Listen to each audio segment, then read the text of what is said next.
Hello everybody. Today we have a new video featuring how you would use the BWT precision indicators and the BWT volume profile for support and resistance and volume distribution.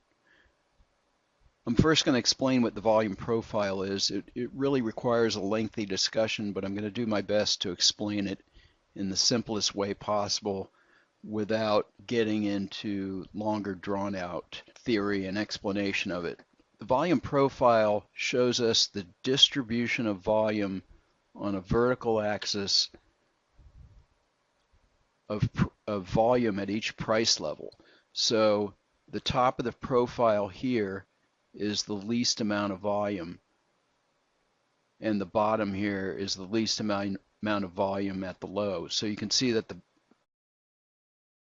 right up here at the least amount of volume, and the best place to go long, the best place to sell up would be up here. The best place to go long would have been down here or at these levels where there's really low volume.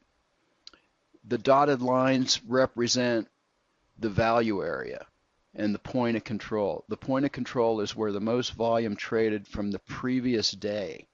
So these lines, these three lines here, apply to the previous session.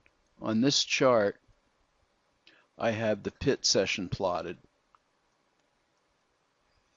So this is the high of the value area for May 28th. This is May 29th. And this is the low of the value area for the 28th. The volume profile itself can take different shapes. When it has a kind of a bell curve shape like this, or a D shape, it means that trading was two-sided and balanced. The point of control where the most volume took place from the 28th, which was Thursday for the NASDAQ, was 45.3150. Notice on the 28th that this value area from the previous day, the 27th, that they sold the open or near the open at the point of control. Price went up and tested the point of control from this day, the 27th.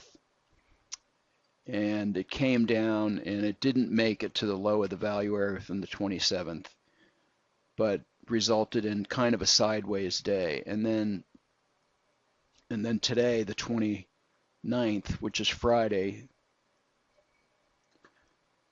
price tested the high of the value area from the previous day. Notice the size of the value area compared to the previous day, because on the 26th we had a trend day, so we had multiple areas of distribution here, here, here, and here, which resulted in a much wider value area, and the point of control was at the high of the day where the market was near the close, and probably a lot of people exiting their long positions here. So as that applies to how you might use this on this day and any day, as you study this indicator, you'll notice a pattern of how these three areas are key levels in one way or another.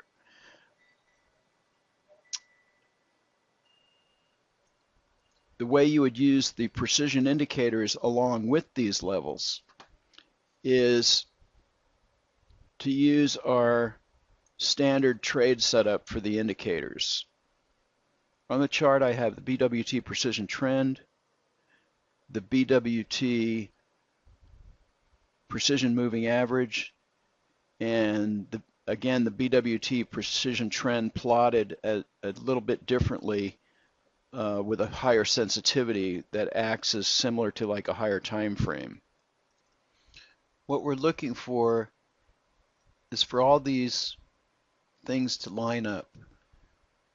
So we have price and tails on the candles pushing up against the high of the value area from the previous day. We have low volume here. We have red bars. The moving average is turned down, and we're underneath the higher time frame or higher sensitivity line. And the oscillator is below zero. That's a perfect setup. So all these things occurred somewhere between the first and the third bar. So the trade could be taken, doesn't always have to be taken on the first bar, but the trade could be taken within the first few bars here. Note the pullback to the moving average and the test of the high of the value area and the low volume. The low volume is also indicated by the tails on these bars.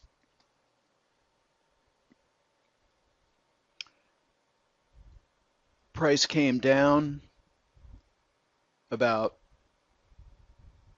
70 ticks in the NASDAQ, 35 points. There's 2 ticks a point on the NASDAQ. So price came down about 70 ticks here, and we got a change of color in the moving average. The bars changed color, and then about 5 or 6 bars after the first bar, we got the moving average turned blue, the oscillator came above zero, and everything lined up. So the trade could have been taken here, and notice that on this bar there wasn't a lot of heat. It went sideways for 15 minutes, popped, and went all the way up to the point of control, which acted as resistance, and then it rolled over. So our second trade could have been entered anywhere in this area.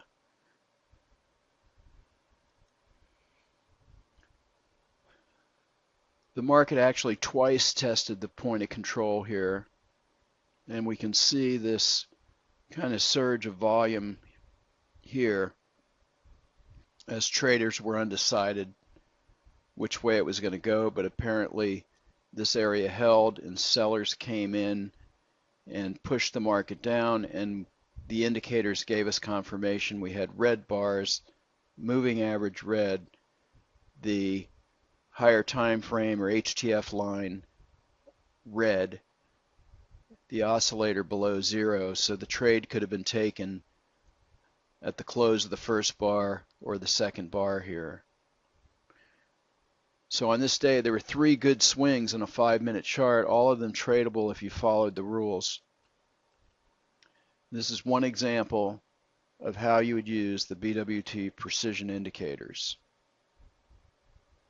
So I'm going to scroll back to the 27th, which was Wednesday, and this was a trend day, and notice how everything lined up, which was a continuation of the trend from the previous day.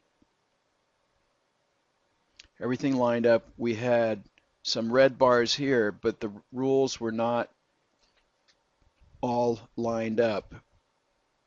It did not go below the higher time frame or higher sensitivity line, which is right here. So this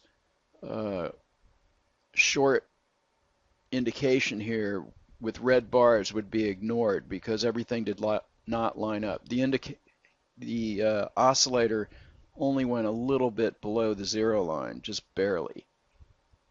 And then the market continued another leg up.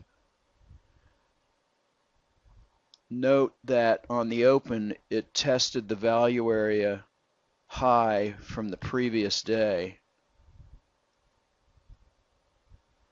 which was a down day, a trending down day, and this was obviously short covering at the close and continued into the next day.